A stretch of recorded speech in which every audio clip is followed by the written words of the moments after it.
Welcome to the Madison Early Music Festival and our July 15th lecture. This is our 17th year here in Madison, and we're so excited to have you here tonight with us for our pre-concert lecture, Repackaging Shakespeare's Sonnets. I'm Sarah Marty, the Program Director of the Madison Early Music Festival, a program of the UW Arts Institute. It is my pleasure to introduce Professor Joshua Calhoun from the English Department here at the University of Wisconsin-Madison.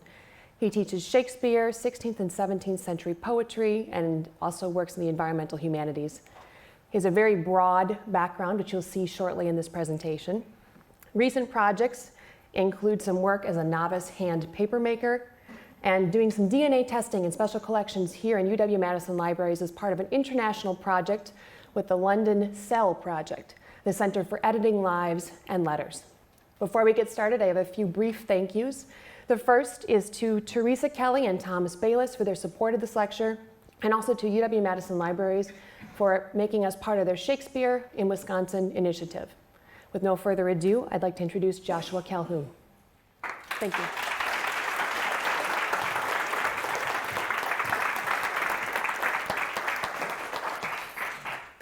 I promised to talk today about this question of, is there a right way to read Shakespeare's sonnets? And this lecture is going to explore how the sonnets have been printed and reprinted, praised and scorned, clustered and reorganized throughout the last 4 centuries. Now here on the screen, you're looking at a slightly doctored version of the first page of the 1609 printing of Shakespeare's sonnets. But today I'm going to focus on a very particular repackaging of Shakespeare's sonnets, and that's this edition printed in 1640, 31 years after that first 1609 edition had appeared. I want to focus on this volume partly because I love the way it represents the sonnets, it literally represents these sonnets, and also partly because the volume we have here is pictured on the screen is available here on campus, and it's in our special collections, and some of you have had a chance to engage with that. Just earlier in the week, we had a group up in our special collections looking at a number of volumes, including that 1640 edition. And this was part of our Holding History event, which if those of you who didn't get a chance to do that, you hopefully will be able to come and spend an evening session with us sometimes in our Holding History program, engaging with a number of really amazing volumes that we have. I like to say that we have some of the world's amazing students showing some of the world's most amazing books through our Holding History program, and I'd be excited to welcome any of you to that program. At a future date, we're always having those events. But there's a reason that I end up having students really excited about being in our special collections and showing these books to others. And that's because I take every single class that I teach to our special collections, our Rare Books Archive. And I've not yet taught a class here at the university that I have not taken to our special collections. And there's a reason for that, because a place like Special Collections, where 16th century books on handmade paper and 14th century scrolls and some really old stuff on some Greek writings on papyrus are housed. This is a place, these special collections, a place where I can teach students something about technology and ideas and about art that they just can't fully grasp anywhere else.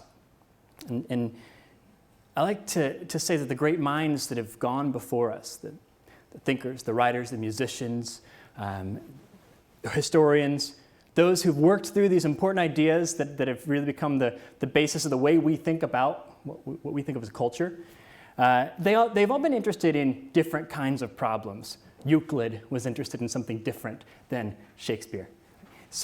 But they've all shared one fundamental concern. Once I have my big idea, how do I convert my ideas into something I can hold in my hands and share with others? In a Rare Books library like Special Collections, we can see 1,000 years of how civilizations have solved that problem or attempted to solve that problem. And if we want to, we can, as my students often do, take out our smartphones and snap some pictures and post them to social media, holding in our hands and sharing with others in new and exciting ways. Now, I talked about the great minds, but I really end up focusing mostly on poets. So if you're a poet and you want to write a beautiful poem about a beautiful person, you confront a real and deeply moving set of questions. They have as much to do with loss and death as with love and life. And these questions are, how can I save you? How can I capture who you are? These are these questions this poet asks. How will I preserve you into the future? How can I turn the idea of you into something I can hold in my hands and share with others? Now, Shakespeare is not the first to ask these questions. He's not the last to ask these questions. But culturally, he's an important voice in that procession of people who've been asking that question. And so I want to focus today on the sonnets, but I give you that overview to help you think about how I think about these books, how I think about our engagement with these texts, and how for me it's really deepened by engaging with something like a copy of the 1640 sonnets, 1640 poems of Shakespeare. But I've got a little bit of bad news about that 1640 edition. And I'll explain that to you in terms of explaining my strategy for the next few minutes here. So here's what we're going to do. I want to first tell you about a love story that we find in the first 18 of Shakespeare's sonnets. This might be a familiar love story for you, okay? After I tell you about that love story, I want to tell you about how that love story was supposedly ruined by that little volume that we saw a few moments ago on the screen. And then finally, I want to try, like Puck at the end of Midsummer Night's Dream, to make amends and to bring it together and to show by showing you that the supposedly ruined love story is quite a lot like a well-loved landscape. And this is where I want to touch on the environmental humanities at the very end. So, right, you got it? We're going to go from love to heartbreak to tree hugging. We'll see if we get there. Oh, by the way, we have 30 minutes to do this. So please make sure your seats are in their full and upright positions, and let's go. Let's start with the love story. Here's an image of the first, the opening of Shakespeare's sonnets. They were printed in 1609. It's the version of the sonnets that most of us are familiar with. It begins with sonnet number 1, from fairest creatures we desire increase. And it ends with, well, not so memorable sonnet number 154 about the careless napping habits of the little love god Cupid. Some are more memorable than others, or some preserve better. Now, the first 17 sonnets are often called the procreation sonnets. And Shakespeare in these first sonnets talks to a young man he thinks is beautiful and worthy of being preserved. This opens with these famous lines, from fairest creatures we desire increase, that thereby beauty's rose might never die. And he tells the young man that because media is not capable of making a perfect copy of the beauty, he needs to procreate. This young man needs to procreate. He needs to have a son to carry forth his image or his likeness. The likeness I can make with my poetry just won't do it, he claims. In Sonnet 2, he writes, when 40 winters shall besiege thy brow and dig deep trenches in thy beauty's field. 40 years of age, right, of changing the young man, diminishing his beauty and giving him wrinkles. And on it goes, and Sonnet 3 continues, and then on to Sonnet 5. I'm going to jump over many of you may be familiar with this narrative. We'll jump through, but it's really these first 17 sonnets, these procreation sonnets. And here in Sonnet 5, we see that he talks about distilling this loved one as though it were perfume. But flowers distilled, though they with winter meet, lease, but their show, their substance still lives sweet. And then in Sonnet 6, then let not winter's ragged hand deface in thee thy summer, ere thou be distilled. And he's laying it on thick. He wants this young man to procreate, to make a baby, to put his image out there, to copy his image out into the world. Sonnet after sonnet, trying to convince this young man, cajoling him into this strategy. By Sonnet 15, we've skipped from 6 to 15, and the same thing is still happening.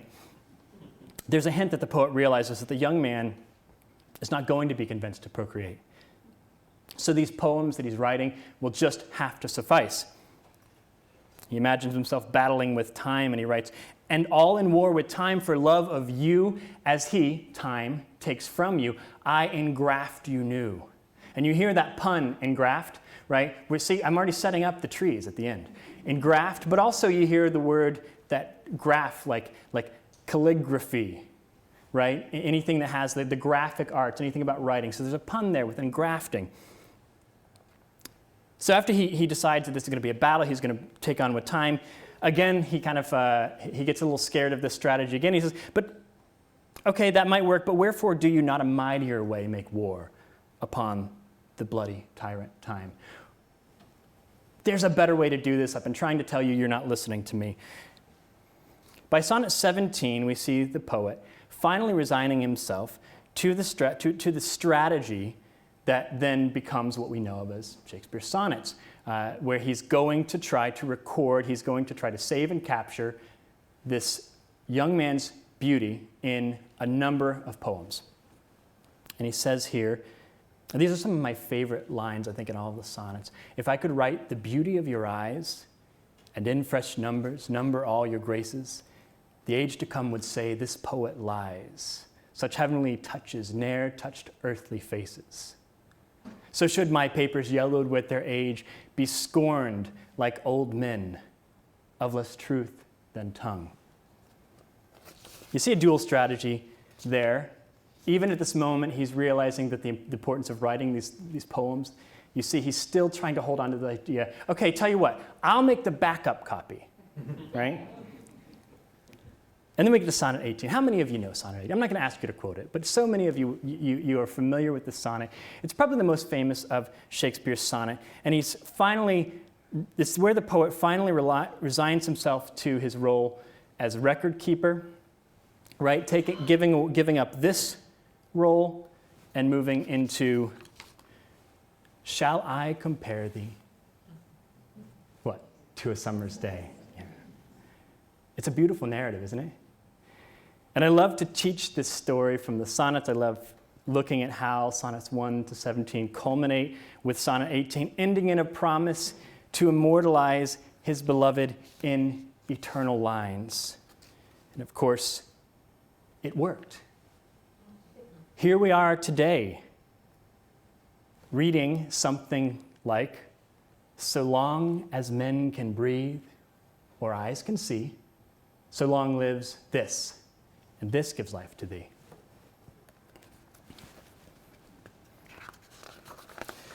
Now, it's a beautiful story,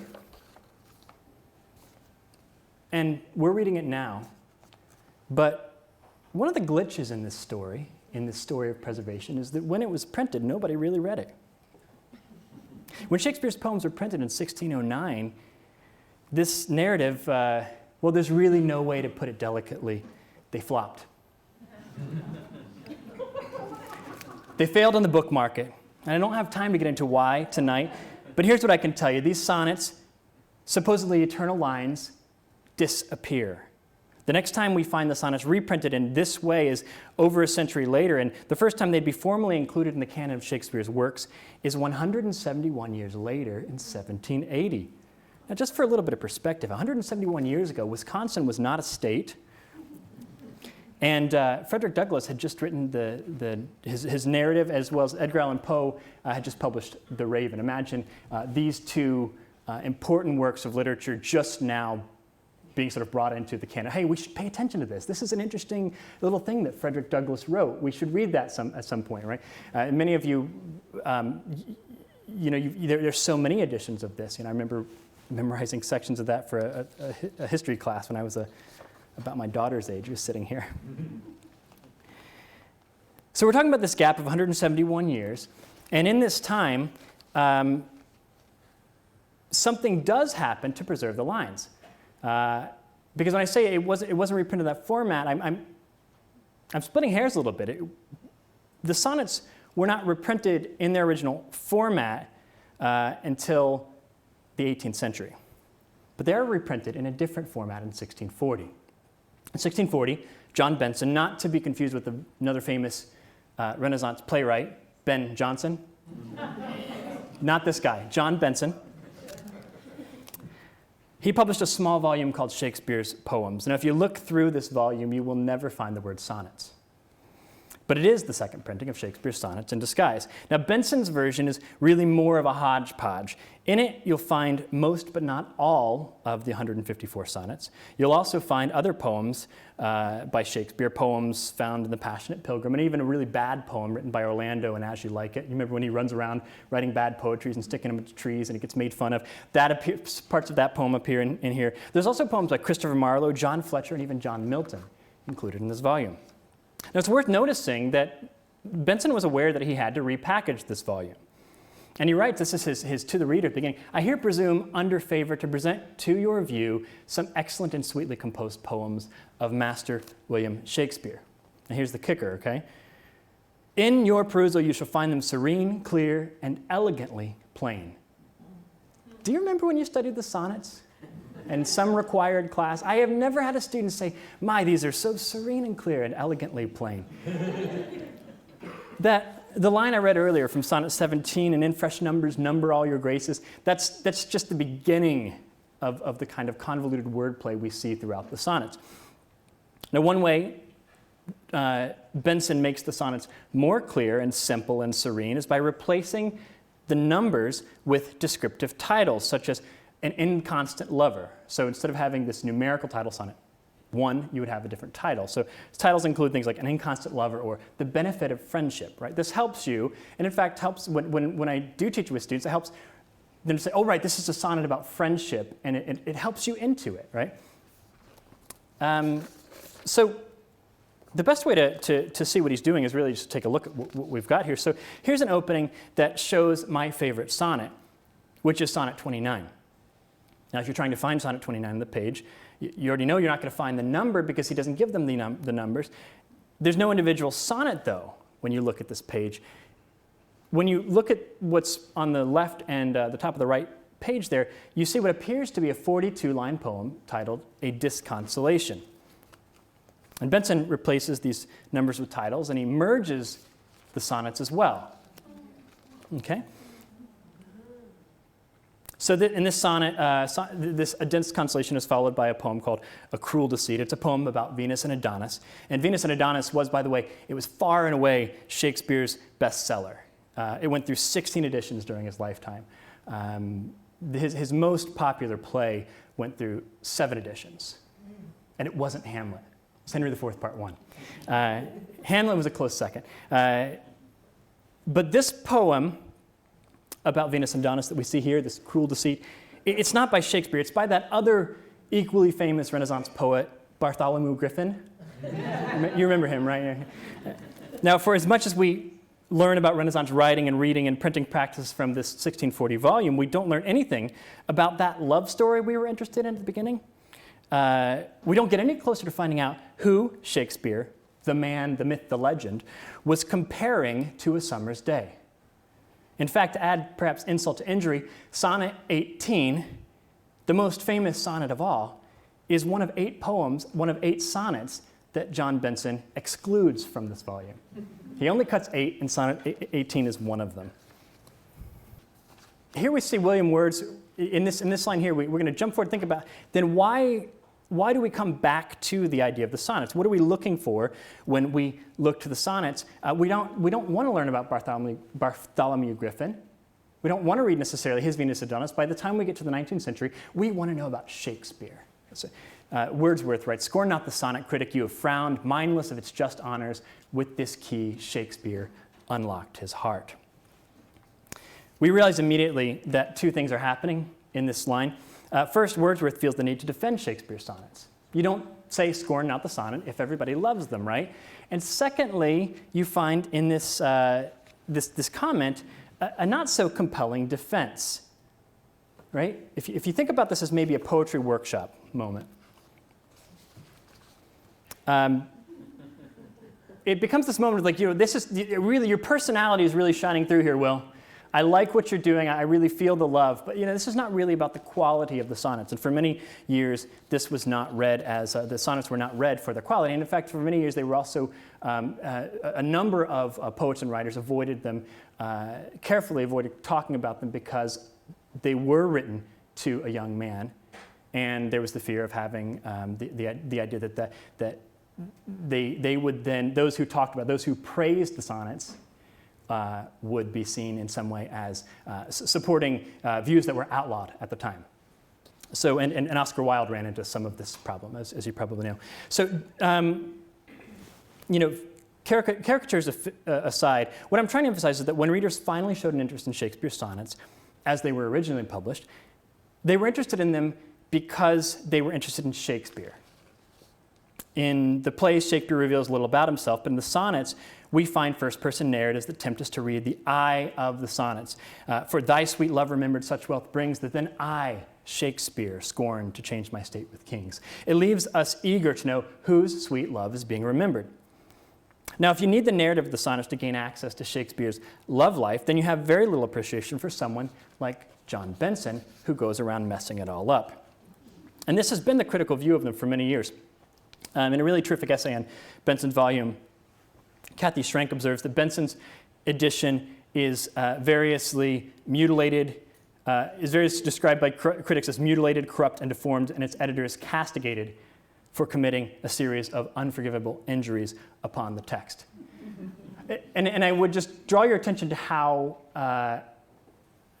forceful this criticism is, how caught up with the idea of perhaps sin, right? Corruption and deformation.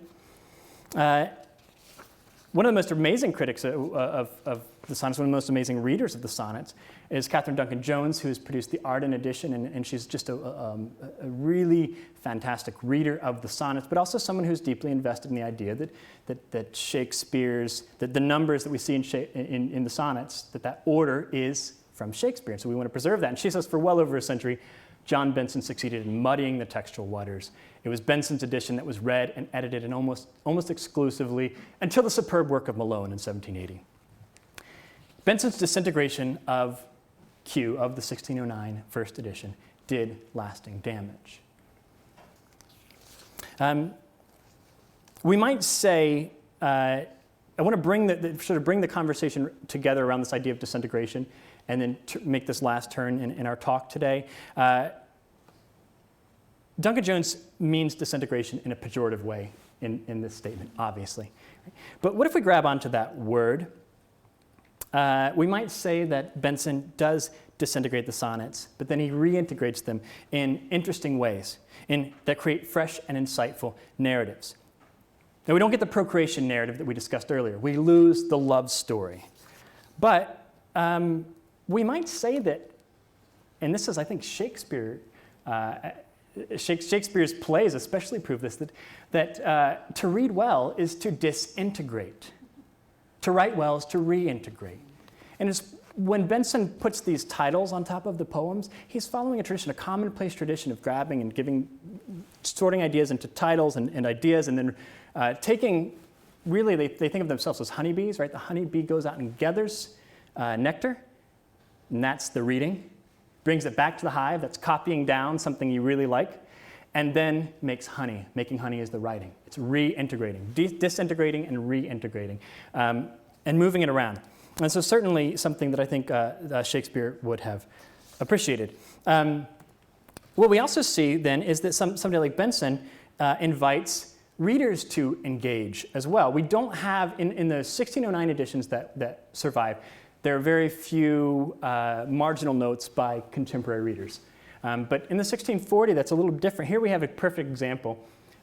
This reader has decided, and I agree with this reader, whoever she or he may be, I agree that, so we have in this 27, 28, and 29, we have the first 27 and 28. These are the ones about basically, I can't sleep at night because I'm thinking about you, and I'm daydreaming all day. Right? So at night I can't sleep, and during the day I'm dreaming. And it's really messing up my schedule here. But then 29, when in disgrace with fortune in men's eyes, I all alone beweep my outcast state. And he goes through this sort of this moment of self-pity, and he says, but the last couplet, thy sweet love remembered such wealth brings, that then I scorn to change my state with kings. Disconsolation, consolated, right? Now Benson's disintegration encourages other integrations, or disintegrations like this, the changing up. But it also encourages this disintegration and reintegration in the form of other writers making honey. And perhaps the most stunning disintegration and reintegration of Sonnet 29 came centuries later. This is Maya Angelou in I Know Why the Caged Bird Sing. She writes, during these years in stamps, I met and fell in love with William Shakespeare. He was my first white love, and it was Shakespeare who said, when in disgrace with fortune in men's eyes, it was a state with which I felt myself most familiar. And she talks about thy sweet love remembered. That's her grandmother. This is what she says in this. If you haven't had a chance to read this book, I really encourage it. So when we begin looking at these readerly engagements with the sonnets by Benson, by a 17th century reader, by Maya Angelou, we begin to see how beautifully we can disintegrate the love story we saw in the first 18 sonnets. We see just how movingly we can reintegrate the ideas and read them into our own imperfect narratives. Because I bet every one of you, as I've said a few times, thy sweet love remembered, somebody came to your mind, didn't they? You reintegrate this into your own narrative. Whose love remembered makes you happy when skies are gray? Yes, it's a disintegration, but it's a reintegration of sorts, a way of taking things apart and putting them back together in exciting and new ways. I want to conclude by taking one last step and drawing these threads together into a conversation about how what I think of Benson is really doing is fitting into a strategy that's very much like ecological conservation. And how that affects when we think about this book that I showed you. So in the last about 3-4 minutes, I just want to pull those threads together into this the tree hugging that I promised. Because books are, of course, natural resources. They're made from plants and animals. And I was so thrilled to take a job here because growing up in the Adirondack Mountains of New York, I have known about Aldo Leopold for a long time, but have really enjoyed getting to know more about his history and his activity here in this area and as a professor at the University of Wisconsin. And the tradition of Leopold is one of conservation, right? Not so much preservation, but conservation. And when we think about it, let's just as we think about what conservation is versus preservation, and we'll pull this back to Benson here in a second. Preservation, of course, National Park Service gives this definition, but preservation essentially says don't touch it, and conservation says handle with care. The risk of preservation is that if you don't touch it, you have trouble getting to know and falling in love with it. The risk of conservation is you're going to make mistakes. You mess things up sometimes. You care about the land, and so much that you disagree with somebody else who cares a lot about the land. And we see this happen. Conservation is messy. My students, when we read Leopold, they catch on to the fact that he never leaves the house without two things. His notepad, which I encourage them to take out with them when they go and do some nature writing. But the other thing he never leaves the house without is his gun and his dog. I guess the gun and the dog go together, right? So, and that's because he's a hunter. And so there are different ways of thinking, okay, we want to conserve the land, and we have different ideas. I think we should hunt here. I think we shouldn't. I think we should hunt these kind of animals. I think we shouldn't. And so we have these messy negotiations that happen with conservation. And you begin to ask sometimes, is it worth it? Why don't we just cordon off the land, close it off, and say let it come back to its natural state and be preserved? And I don't think a leap at this moment back to 1640 volume is such a big leap. I think the conversation we've been having about conservation is very much in line with what we see in something like Benson's strategy toward the sonnets. Those who say, this is not the sonnets, this is a muddying of the waters, it's disintegration, it's a messing up of the sonnets, they really fall on the side of preservation. Let's get back to exactly what Shakespeare wanted this to be. Let's somehow restore that, like the state of nature, the state of Shakespeare. Let's restore it to its perfect form, even though that's going to be messy. And those, they may acknowledge that Shakespeare struggled with his media, that he struggled with his pens and his ink and his paper, but they think that once these ideas are down on paper, the creativity should cease and the preservation should begin. Benson's model is, I would say, a lot more like conservation. Consider this, a century and a half of readers may not have known about the sonnets if not for Benson. From 1640 until 1780, Benson's was the one that was commonly used to reprint the sonnets. And it could be argued that Benson even keeps them on the map so that the later 18th and early 19th century readers are engaging with them in the Shakespearean canon. Conservation is use and it creates wear and tear. It moves things around and it changes them. To me, it's more interesting. So there are libraries that are certainly more interested in preservation than conservation, and here's where I really want to land with us today. A lot of libraries have decided that something is too important, don't touch it. And it's probably a good principle that can preserve some really endangered books. But conservation says, handle it with care, and it gives us the chance to fall in love. Conservation says, touch it, get to know it, mess with it, and pass it on. And I think when we really step back and we look at this love story, yes, Benson took that love story, and he certainly changed it. He took Sonnet 18 out. But even the removal of Sonnet 18 makes us question where it is, makes us question what that love story is doing. It allows us to have a conversation about how you can move, the sanctity of Shakespeare's words, and whether you can move things around. I think that the tradition of conservation is strong here at the University of Wisconsin, both in the sense of ecological conservation, but also in our special collections of the rare books where we can take students and we can invite the public in to see what we have, to handle it, and perhaps to fall in love with it so that maybe sometime you'll take someone that you love, some beloved of yours, into the special collections or into a bookstore and show them a volume of Shakespeare with a poem that is your favorite. I really encourage you, if you can take something away from the talk, to walk out of here and think of someone that you can share something you've written forward with. That's really the spirit of the sonnets. How do you share this forward with somebody? And I love encouraging our students and our community members to get in contact, to be talking to each other. I encourage you to take that forward and pass it on to someone in the spirit of conservation, in the spirit of opening up a conversation about what you're reading and what you're thinking about. Thank you.